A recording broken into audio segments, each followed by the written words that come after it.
Now we are going to start exercise 5.1, page number 99, question number 1. In which of the following situation does the list of number involved make an AP and Y? आपने बताना जो नीचे situations दी गई है वो AP में है या नहीं है और क्यों नहीं है. फर्स्ट क्वेश्चन है the taxi fare after each kilometre when the fare is rupees 15 for the first kilometer and rupees 8 for each additional kilometer.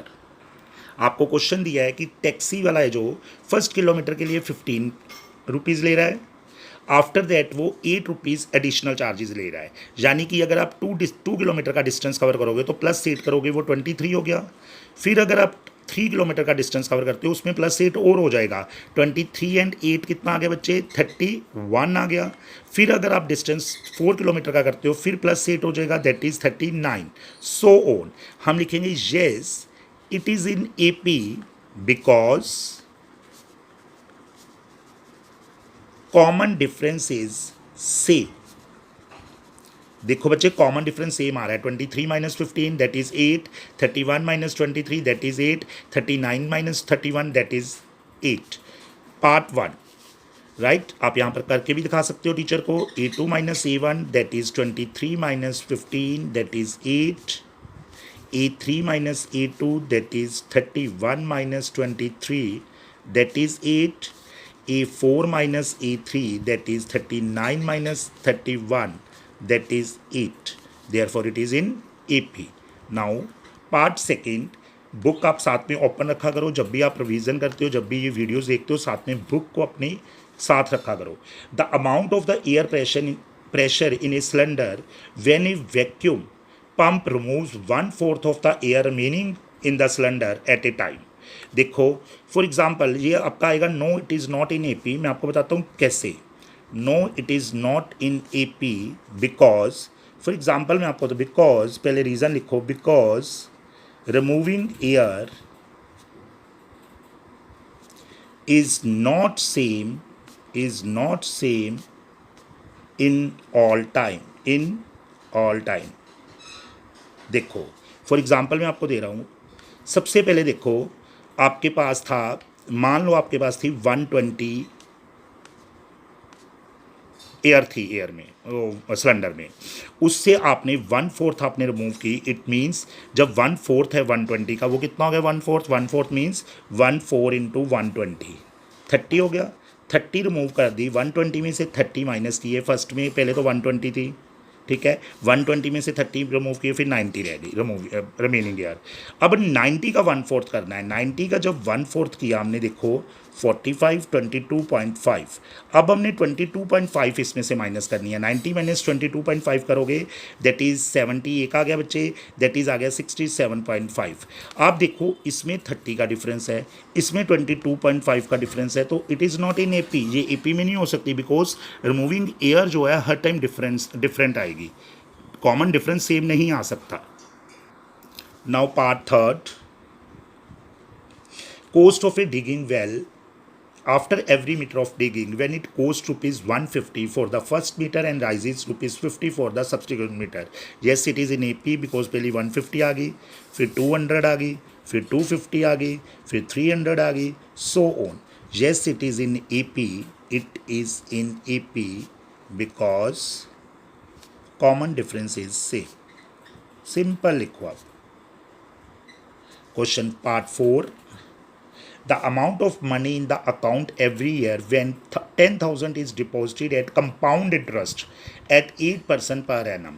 No, it is not in AP because यहाँ पर अगर सिंपल इंटरेस्ट होता तो ये AP में होता. Compound interest में हमेशा इंटरेस्ट जो है डिफरेंट हो जाती है बिकॉज उसमें अपना प्रीवियस प्रिंसिपल में हमने अपनी इंटरेस्ट ऐड कर देनी होती है अगले प्रिंसिपल बनाने के लिए, ठीक है.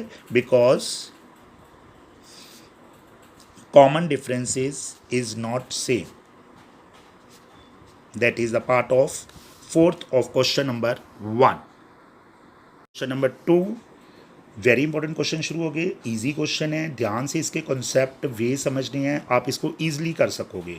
Right first 4 terms of AP when the first term A and common difference D given as follows. आपको पहले में दी हुई है फर्स्ट टर्म 10, कॉमन डिफरेंस भी आपको 10 दिया, इसमें आपने फर्स्ट 4 टर्म निकालनी है। फर्स्ट टर्म तो देखो बेटा 10 नहीं होगी, जो ए होता है वो फर्स्ट टर्म ही होती है।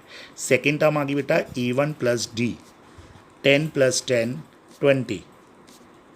थर्ड टर्म आ गई बच्चे A2 plus D, 20 plus 10 that is 30। A4 आ गई बच्चे A3 plus D, 30 plus 10 that is 40। Means क्या है, पिछली टर्म में अपने कॉमन डिफरेंस प्लस करते रहना, आपकी अगली टर्म आती रहेगी। Part 2, A is -2, D is 0। A1 आपका है -2, A2 आपका आ गया बच्चे -2 plus 0 that is also -2। A3 आ गया बच्चे -2 plus 0 that is also -2। A4 आ गया बच्चे -2 plus 0 that is also -2। Right, इस तरह आपके बाकी सारे पार्ट्स हैं, उसका सोल्यूशन दिया जाएगा आपको। प्रॉपर वे से इसको समझना है। देखो मेन फर्स्ट टर्म दिया और कॉमन डिफरेंस दिया है, आपने प्रीवियस टर्म में कॉमन डिफरेंस प्लस करते रहना है, तो आपकी नेक्स्ट टर्म आती रहेगी। ठीक है, that is your second question. Proper way से इसको क्लियर करो और अंडरस्टैंड करो। Question number third, for the following APs right the first term and the common difference. देखो आपको एपी दी हुई है, उन्होंने पहले ही कह दिया एपी है, आपने नहीं फाइंड करना ये एपी है या नहीं है, उन्होंने ही कह दिया ये एपी है कि इनका कॉमन डिफरेंस सेम है। आपने सिर्फ बताना है कि इसकी फर्स्ट टर्म क्या है और कॉमन डिफरेंस क्या है। फर्स्ट टर्म तो मैंने आपको बताया, जो फर्स्ट टर्म है E = 3 फर्स्ट टर्म आ गई। ठीक है, कॉमन डिफरेंस आपको अभी कितने सम्स में कराया है, A2 - A1 होता है 1 - 3 that is -2, that is the common difference. अब जैसे सेकेंड पार्ट देखो, आपके पास है -5, -1, 3 एंड 7।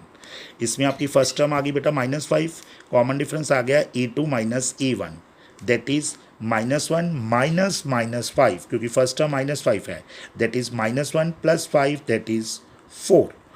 थर्ड सम सेम इसी तरह आपके सारे पार्ट्स आपको सोल्यूशन आएगा। आपने प्रॉपर वे से इसको अंडरस्टैंड करना है और नोट डाउन करना है। Question number 4, which of the followings are AP. Question number 4 में कह रही है कि क्या ये एपी है या नहीं है। If they are form an AP, अगर ये एपी है तो इसके फाइंड द कॉमन डिफरेंस। एक तो आप कॉमन डिफरेंस निकालो and right the next 3 terms, और इसकी 3 टर्म्स और लिखो। जैसे आपको पहला पार्ट दिया है 2, 4, 8, 16। First term is 2, A1 is 2, A2 is 4। Common difference आ गया बच्चे, that is 4 - 2 2। A3 is 8, A2 is 4। Common difference आ गया बच्चे, 8 - 4 that is 4। A4 is 16 and A3 is 8। Common difference आ गया बच्चे, 16 - 8 दैट इज़ 8। देखो common differences are not same, it is not in AP। ये आपने आगे क्वेश्चन नहीं करना, it is not in AP because common differences are not same, is not same.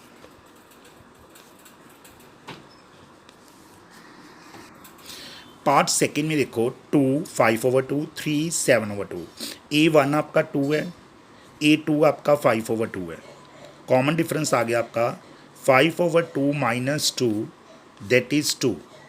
5 - 4 that is 1/2।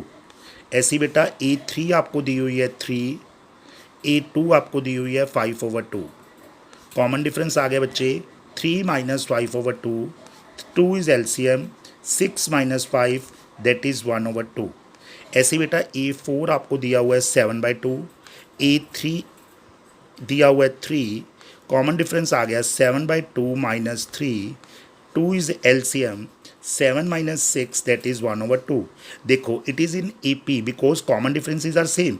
आपको देखो ये कॉमन डिफरेंस सेम नज़र आ रहा है 1/2 1/2, तो आपने रीज़न जरूर देना है कि ये कॉमन डिफरेंस सेम है तो ही ये AP है।